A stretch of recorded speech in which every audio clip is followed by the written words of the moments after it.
भी कर रहे हैं पार्लियामेंट में। प्रियंका गांधी समेत राहुल गांधी, मल्लिकार्जुन खड़गे, सारे बड़े बड़े नेता का बयान आया है कि बाबा भीमराव अम्बेडकर जी का अमित शाह जी ने अपमान किया और उनके इस्तीफा मांग रहे हैं। क्या कहेंगे? देखिए, मैं कहना चाहता हूं कि कांग्रेस ने कभी भी बाबा साहब भीमराव अम्बेडकर जी का कभी भी सम्मान नहीं किया।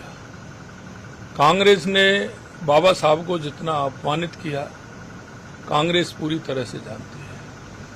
माननीय गृह मंत्री अमित शाह जी ने जब ये सारी बातें रखी हैं और उन्होंने बताया तो कांग्रेस उससे तिलमिला गई है।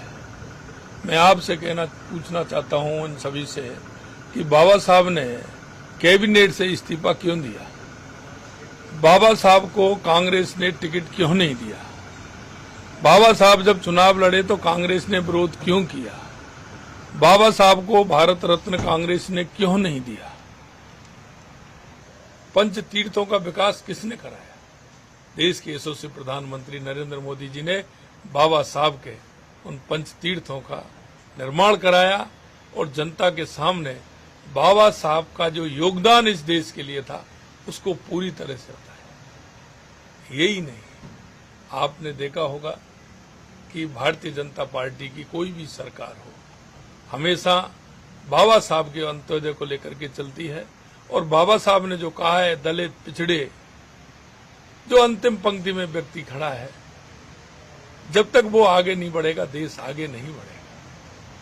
भारतीय जनता पार्टी उस विचार को लेकर, बाबा साहब के विचार को लेकर चल रही है। और आपने देखा होगा, एक दलित परिवार से आने वाले एक ऐसे व्यक्ति को राष्ट्रपति बनाने का काम किया। आदिवासी वाली हमारी बहन द्रौपदी मुर्मू जी को राष्ट्रपति बनाने का काम किया। कांग्रेस को ये बातें सभी ठीक नहीं लग रही हैं और माननीय गृह मंत्री जी ने जो सारी बातें कही हैं, कांग्रेस उससे तिलमिला गई है। इसके लिए वो इस तरह से काम कर रही है। मैं कहना चाहता हूं कि ये देश बाबा साहब के संविधान के हिसाब से चलेगा और ये जो बाबा साहब ने रास्ता दिखाया है, भारतीय जनता पार्टी उस रास्ते पर पूरा देश चलेगा। और हम जो अंत्योदय की परियोजना को लेकर चल रहे हैं, माननीय नरेंद्र मोदी जी के नेतृत्व में उस अंत्योदय की परिकल्पना को लेकर के, उनको लेकर के हमारी सरकार चलेगी। कांग्रेस इससे तिलमिला गई है। Thank you sir.